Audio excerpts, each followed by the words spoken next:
ने बताया, उनके प्रवक्ता ने, कि चीन ईरान, जॉर्डन, लेबनान और इराक को आपातकालीन मानवीय सहायता देगा।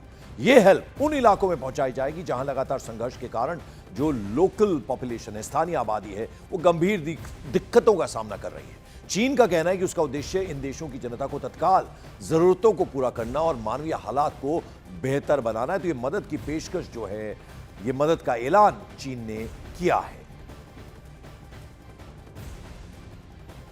थमने का नाम ही नहीं ले रहा। कुछ ही घंटों में ईरान की तरफ से कई बार इजराइल को निशाना बनाया गया। अलग अलग तस्वीरों के जरिए हम आपको दिखा रहे हैं। लेबनान और वेस्ट बैंक में भी टेंशन बढ़ गई है। इराक में अमेरिकी ठिकानों पर ड्रोन हमले हुए हैं, जबकि तेहरान जो कैपिटल है ईरान की, वहां अमेरिका और इजराइल के खिलाफ प्रदर्शन और ज्यादा तेज हो गए हैं। दूसरी तरफ अगर देखें तो जंग के डर से इराक से लोग ट्रेन के जरिए तुर्की पहुंच रहे हैं।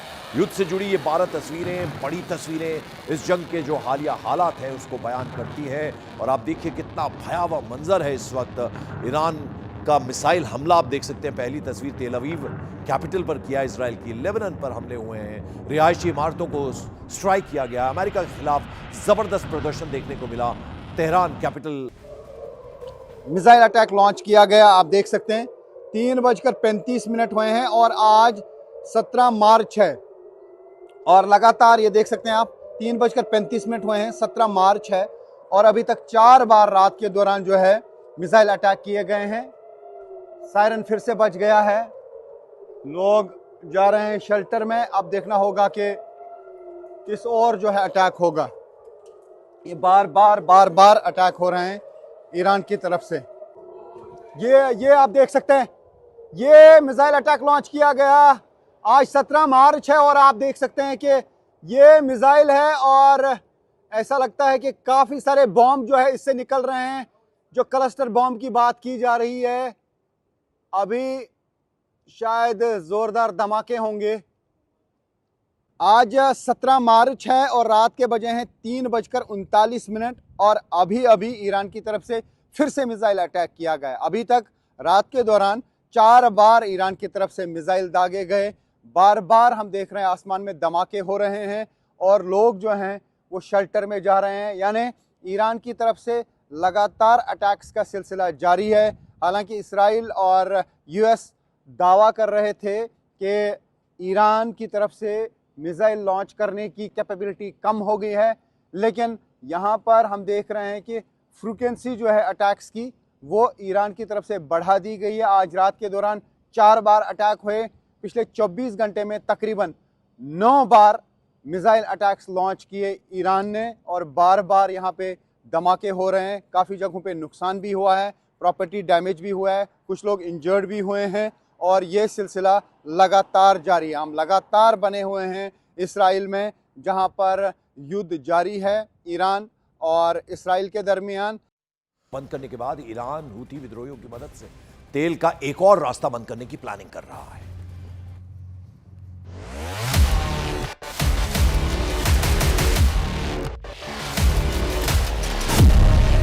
जंग में हूती विद्रोहियों की एंट्री।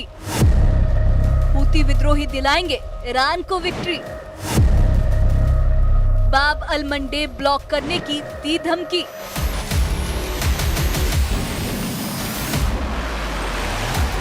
इजराइल और अमेरिका के खिलाफ सिर्फ ईरान ही नहीं, उसके प्रॉक्सी ग्रुप भी लड़ रहे हैं।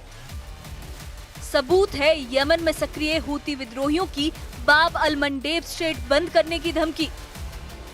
यानी हिजबुल्लाह के बाद ईरान के एक और प्रॉक्सी ग्रुप ने जंग में घुसने की तैयारी कर ली और तेल की एक और बड़ी लाइफलाइन को ब्लॉक करने की धमकी दे डाली।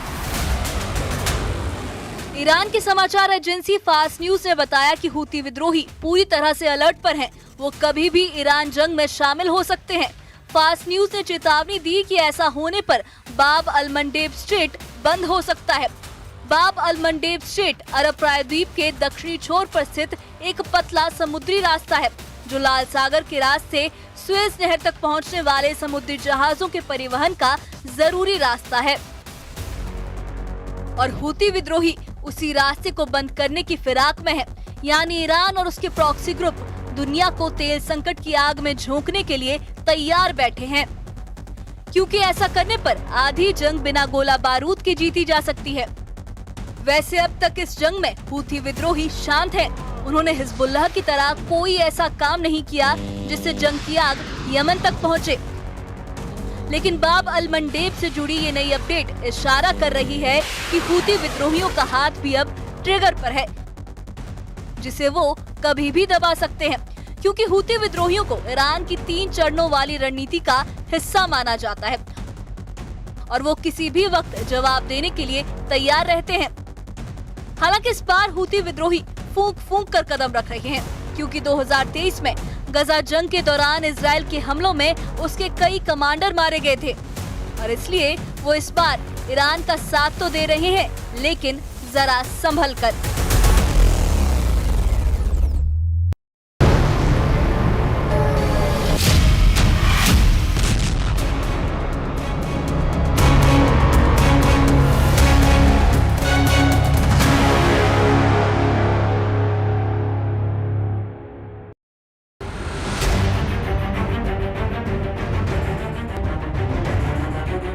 वही बड़े चेहरे हैं, लेकिन इस वक्त उनकी सही स्थिति को लेकर कोई साफ इंफॉर्मेशन सामने नहीं आ रही है। इजराइल के प्रधानमंत्री बेंजामिन नेतन्याहू ने 2 वीडियो मैसेज जारी किए हैं, लेकिन इससे भी उनकी लोकेशन और हालत पूरी तरह साफ नहीं हो पाई। यही वजह है कि लोगों के बीच तरह तरह की अटकलें चल रही हैं। वहीं ईरान के नए नए सुप्रीम लीडर बने मुज्तबा खामेनी को लेकर भी अब सवाल उठ रहे हैं, क्योंकि ईरान की कमान संभालने के बाद से अब तक वो सार्वजनिक रूप पर सामने नहीं आए हैं। कई मीडिया रिपोर्ट्स बताती हैं कि वो घायल हैं, इंजर्ड हैं और इस वक्त रूस में इलाज करवा रहे हैं। हालांकि इसकी कोई आधिकारिक पुष्टि नहीं हुई है। ऐसे में फिलहाल ये दोनों ही लीडर्स कहां हैं, कैसे हैं, ये सवाल अब हर तरफ गूंज रहा है। तो घायल मुज्तबा के रूस में होने की मीडिया रिपोर्ट सामने आ रही हैं और जंग के बीच अब नेतन्याहू और मुज्तबा एक तरह से मिस्ट्री बने हुए हैं। इनको लेकर अभी तक सस्पेंस जो है वो बना हुआ है।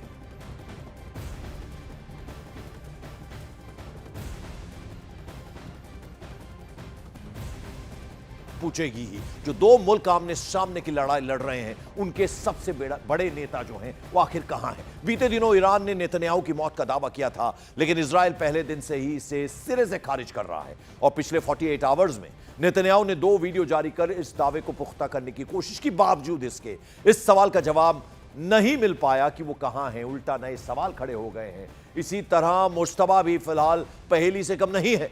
ना तो उनकी कोई लोकेशन और ना ही उनकी हेल्थ को लेकर कुछ साफ हो पाया है। हालांकि डोनाल्ड ट्रंप शुरुआती तौर पर कह रहे थे कि मुज्तबा जिंदा हैं, लेकिन अब उनके बयान भी गोल मोल से दिख रहे हैं, सुनाई दे रहे हैं। में वो एक कैफे में खड़े होकर कॉफी की चुस्कियां लेते नजर आ रहे हैं, लेकिन ये जो वीडियो है एआई जनरेटेड होने की चर्चा शुरू हो गई। इसके बाद 16 मार्च को नेतन्याहू की तरफ से एक और वीडियो जारी किया गया और फिर यह दावा किया गया कि बेंजामिन नेतन्याहू सही सलामत है, बिल्कुल ठीक है। नए वीडियो में उन्हें यरूशलेम हिल्स में आम लोगों से बातचीत करते हुए दिखाया गया और ये जो क्लिप है इसमें महिलाएं भी देखी जा सकती हैं, जो इजरायली पीएम के साथ तस्वीरें खिंचवाती हुई नजर आ रही हैं। देखिए, एक वीडियो जिसमें 6 उंगलियों के साथ नजर आ रहे हैं, इसको लेकर अटकलें हुई और अब एक और वीडियो सामने आया जिसमें कुछ महिलाओं के साथ कॉफी पीते हुए नजर आ रहे हैं बेंजामिन नेतन्याहू।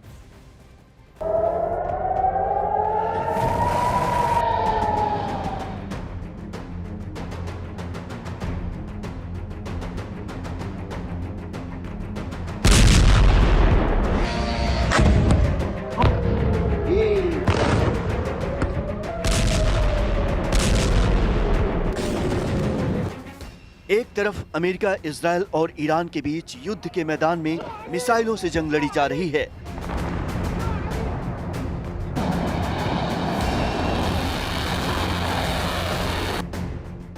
तो वहीं दूसरी लड़ाई वीडियो और विजुअल्स की मदद से चल रही है। जितना खतरनाक युद्ध मैदान पर, उससे भी बड़ा प्रोपेगेंडा वॉर सोशल मीडिया पर।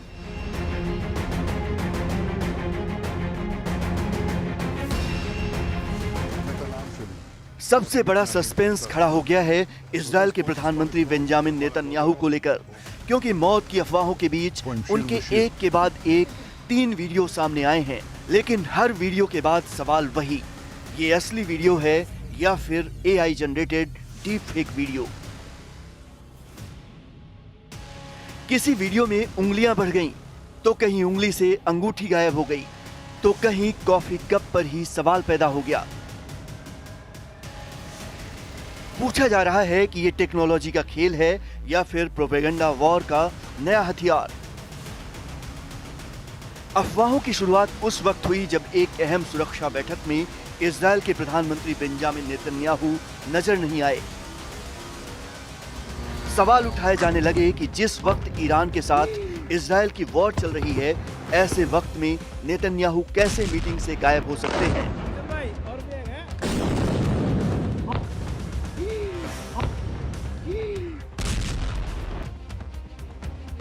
इसी बीच एक वीडियो सोशल मीडिया पर तेजी से वायरल हुआ, जिसमें नेतन्याहू के हाथ में 6 उंगलियां दिखाई देने का दावा किया गया कि नेतन्याहू की मौत हो चुकी है, इसीलिए उनका AI डीप फेक वीडियो सामने लाया जा रहा है। हालांकि इजरायल का कहना था कि ये हथेली का उभार था, ऊपर से लाइटिंग का एंगल ऐसा था जिसकी वजह से वीडियो के एक फ्रेम ने भ्रम पैदा किया। इसी बीच नेतन्याहू के एक्स अकाउंट से एक और वीडियो जारी किया गया, जिसमें वो यरूशलेम के एक कैफे में कॉफी पीते नजर आए। लेकिन अब इस वीडियो को लेकर भी कई सवाल खड़े किए जा रहे हैं। आरोप लगाया जा रहा है कि ये भी एक AI जनरेटेड वीडियो है। इसके पीछे थ्योरी दी जा रही है कि वीडियो में नेतन्याहू के होठों की मूवमेंट नेचुरल नहीं है। उनके हाथ में कॉफी का कप भरा हुआ है, लेकिन मूवमेंट के बावजूद कॉफी गिरती नहीं। पीछे खड़े आदमी ने मास्क लगा रखा है, जिसके आधार पर कहा जा रहा है कि कोविड के दौरान के वीडियो को डीप फेक करके ये नया वीडियो बनाया गया है।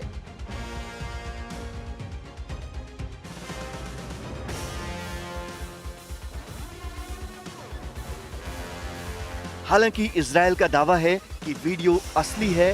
हैंडहेल्ड कैमरा होने की वजह से मोशन ब्लर और एडिटिंग के ग्लिच की वजह से लोगों को भ्रम पैदा हुआ। इसी बीच सोशल मीडिया पर कई ऐसे डीप फेक वीडियो वायरल हो गए, जिनमें अलग अलग लोगों को उसी कैफे में कॉफी पीते दिखाया गया जहां नेतन्याहू कॉफी पीते दिखे थे। अब एक और वीडियो सामने आ गया है, जिसमें नेतन्याहू उसी कैफे के बाहर लोगों से बातचीत करते दिखाई दिए। लेकिन इस वीडियो में एक फ्रेम में ऐसा लग रहा है जैसे उनकी उंगली की अंगूठी अचानक से गायब हो जाती है। इसको लेकर दावा किया जा रहा है कि ये वीडियो भी AI जनरेटेड और डीप फेक है। हालांकि इसके पीछे कुछ लोग हाथों के मूवमेंट और कैमरा एंगल को वजह बता रहे हैं। वहीं भारत में इजरायल के राजदूत रूवेन अजार ने बेंजामिन नेतन्याहू की मौत की अफवाहों को पूरी तरह से खारिज किया है। उन्होंने कहा है कि नेतन्याहू पूरी तरह स्वस्थ, सुरक्षित और सक्रिय हैं।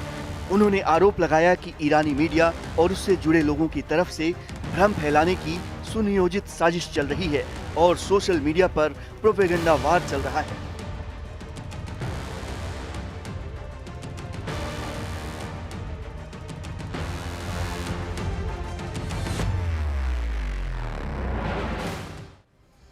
तो बेंजामिन नेतन्याहू को लेकर सस्पेंस लगातार बना हुआ है, तो उधर ईरान के सुप्रीम लीडर मुज्तबा खामनेई को लेकर भी अब नया दावा सामने आया है। पहले दावा हुआ कि मुज्तबा खामनेई रूस में अपना इलाज करवा रहे हैं और कुवैत के अखबार अल जरीदा की ओर से यह दावा किया गया कि मुज्तबा को खुद पुतिन ने रूस आने को कहा, इलाज कराने का ऑफर दिया। युद्ध के बीच दावा किया गया कि मुज्तबा एक विशेष विमान से मॉस्को पहुंचे और वहां उनका इलाज चल रहा है। तो अलग अलग दावे दोनों बड़े लीडर्स के बारे में सामने आ रहे हैं, मुज्तबा खामनेई के बारे में, और उधर हमने कुछ देर पहले आपको दिखाया कि बेंजामिन नेतन्याहू के बारे में भी अब तरह तरह के दावे सामने आ रहे हैं। दोनों लीडर्स के मिसिंग होने के बाद ये खबरें अब सामने आने लगी हैं। सूत्र बता रहे हैं कि हमले में बुरी तरह से घायल हुए मुज्तबा खामनेई, और ये बड़ा दावा ईरान के सुप्रीम लीडर को लेकर किया गया। कुवैत के अखबार अल जरीदा ने बड़ा दावा किया और खबर यह भी कि पुतिन ने मुज्तबा को इलाज के लिए मदद का ऑफर दिया, और ये अल जरीदा का बड़ा दावा है।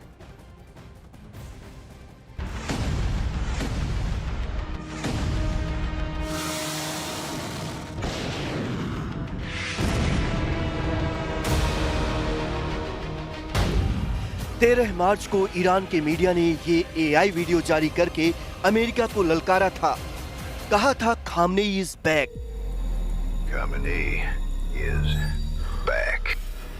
इसके अलावा 12 मार्च को ईरान का नया सुप्रीम लीडर बनने के बाद मुज्तबा खामनेई ने पहली बार आधिकारिक बयान जारी किया था। यह बयान ईरान के सरकारी टीवी चैनल पर चलाया गया था, लेकिन मुज्तबा खामनेई खुद कैमरे के सामने नहीं आए। उनके बयान को एक न्यूज एंकर ने पढ़कर सुनाया था। यानी ना मुस्तबा का चेहरा दिखा था और ना ही उनकी आवाज सुनाई दी। और इसीलिए अमेरिका और इजराइल दोनों पूछ रहे हैं कि मुस्तबा खामनेई कहां हैं। खबर तो ये तक है कि अमेरिका मुस्तबा का सुराग देने वाले को 92 करोड़ रुपए का इनाम देगा।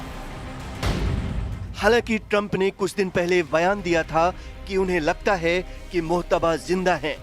ट्रंप ने कहा था कि उन्हें लगता है कि मुस्तबा को काफी नुकसान पहुंचा है, लेकिन वो किसी न किसी रूप में जिंदा हो सकते हैं। ट्रंप को लगता है कि मुस्तबा जिंदा है, लेकिन उन्हें ये नहीं पता कि वो कहां हैं, और इसीलिए इजराइल और अमेरिका मुस्तबा को ढूंढने की तमाम कोशिशें कर रहे हैं। वैसे ईरान के नए सुप्रीम लीडर मुस्तबा खामनेई की हालत पर दुनिया भर में किसी रिपोर्ट में कुछ लिखा गया तो किसी रिपोर्ट में कुछ और। रॉयटर्स की एक रिपोर्ट के मुताबिक मुस्तबा खामनेई को हमले में हल्की चोटें आई थीं। CNN ने दावा किया था कि उनके पैर में फ्रैक्चर हुआ, आंख के पास चोट लगी और चेहरे पर भी हल्की चोटें आईं। ब्रिटिश अखबार द सन की रिपोर्ट में तो सबसे ज्यादा गंभीर दावा किया गया। रिपोर्ट के मुताबिक हमले में मुस्तबा खामनेई बुरी तरह घायल हुए और कोमा में चले गए। द सन की रिपोर्ट तो ये भी दावा करती है कि मुस्तबा खामनेई की एक टांग काटनी पड़ी और लीवर और पेट को गंभीर नुकसान पहुंचा। यानी मुस्तबा कहां हैं, कैसे हैं, किस हालत में हैं, किसी को पक्के तौर पर कुछ भी नहीं पता। इस बीच कुवैत के एक अखबार अल जरीदा ने तो नया ही दावा कर डाला। अखबार की रिपोर्ट कहती है कि 28 फरवरी को हुए जिस हमले में अली खामनेई की मौत हुई थी, उसमें मुस्तबा भी घायल हुए थे। इसके बाद चुपचाप उनको एक रूसी सैन्य विमान से मॉस्को भेजा गया था। रिपोर्ट में कहा गया है कि खामनेई की टांग की सर्जरी सफलतापूर्वक हुई और अभी भी वो मॉस्को के एक निजी अस्पताल में भर्ती हैं। यानी नया दावा ये कहता है कि मुस्तबा ईरान में नहीं, रूस में है। और अगर ये सच है तो ट्रंप का मुस्तबा का हाल उनके पिता जैसा करने का सपना फिलहाल पूरा होता नजर नहीं आ रहा। के बारे में कई सारी बातें चल रही, कुछ कह रहे हैं कि वो इंजर्ड हैं और कुछ कह रहे हैं कि मुस्तबा खामनेई की मौत हो चुकी है। डोनाल्ड ट्रंप ने आगे कहा, मुझे नहीं पता मुस्तबा खामनेई जिंदा है या फिर नहीं।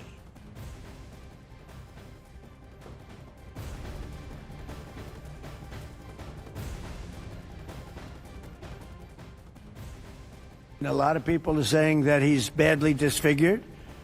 They're saying that he lost his leg, one leg, and he's, been hurt very badly. Other people are saying he's dead. Nobody's saying he's 100% healthy. And he hasn't spoken. इस बीच ईरान के नए supreme leader मुस्तबा Khamenei को लेकर बहुत बड़ा खुलासा हुआ है। दावा किया गया कि मुस्तबा खामनेई इजराइल और अमेरिकी हमले में चंद सेकंड के फासले से बाल बाल बचे थे।